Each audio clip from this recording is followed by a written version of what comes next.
In this video, we are going to discuss about the performance of the operational amplifier. So, on completion of this topic, the students will be able to identify the characteristics of an ideal op-amp and model the ideal op-amp for circuit analysis. So, here we can see the operational amplifier or AC characteristics. That is, the operational amplifier circuit operates with high DC gain, high unity gain bandwidth, higher values of slew rate, and drawless power. So, this transistor size in the op-amp circuit is designed or validated at the volt power supply of 1.5 volt, and it is included in the intermediate stages. So first one is frequency response, frequency compensation, stability of an op amp, slew rate. So first one is frequency response. So frequency response is the ideal op amp should have infinite bandwidth, and the gain should remain same for all the frequencies from 0 to infinity. But in the particular practical op amp, the gain decreases at higher frequencies. So this gain reduction with respect to the frequency is called roll off. And here we can see the capacity component which is present in the op-amp equivalent circuit. So the two major sources of the op-amp capacitor are, first one is the junction capacitors, that is very small in order to picofarads, and also it acts as an open circuit for low frequencies and for the reactive path at higher frequencies. So here all the transistors and the transistors in the op-amp are fabricated on the substrate, which is acting as an insulator, and also it is separated by the insulator, which produces capacitive effect. So the main thing, the parameters of this op-amp performance are, it includes slew rate, unity gain bandwidth, and gain bandwidth product. So this measures how fast the output can change, usually in the particular seconds, and also this will affect the effective op-amp gain also. This is because the signal which is amplified has to be amplified in a particular way. And here we can see the high frequency model of the op-amp with a single corner frequencies.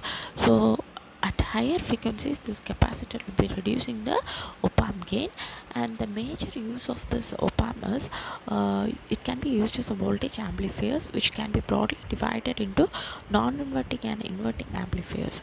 So the voltage followers are the main type of this non-inverting amplifiers, and it can be used in the differential amplifiers integrated circuits also.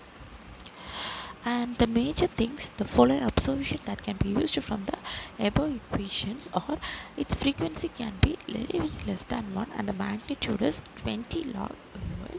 So the frequency response of this op-amp is mainly measured in terms of the gain, and also if it is present in the at a frequency of f is equal to f1, the magnitude of the gain is 3 dB down the DC value, and the frequency f1 is called as the corner frequency.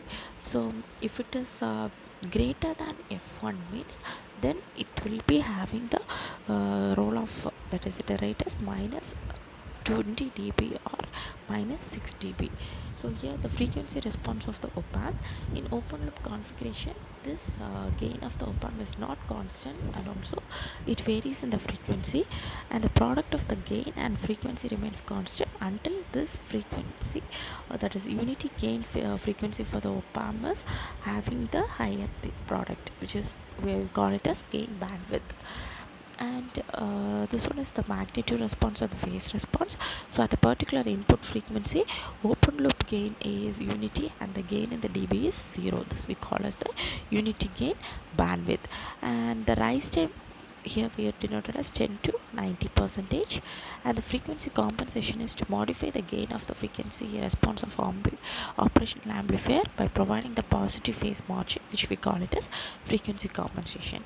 And the first one is, the first type is external compensation, second one is internal compensation. So external compensation is nothing but it is compensating network connected externally for modifying the gain as per the requirement. So the methods used here is dominant pole compensation, pole zero compensation, Miller effect compensation. You can see the pole dominant pole compensation diagram here.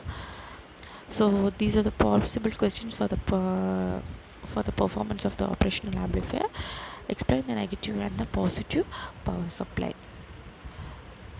Thank you.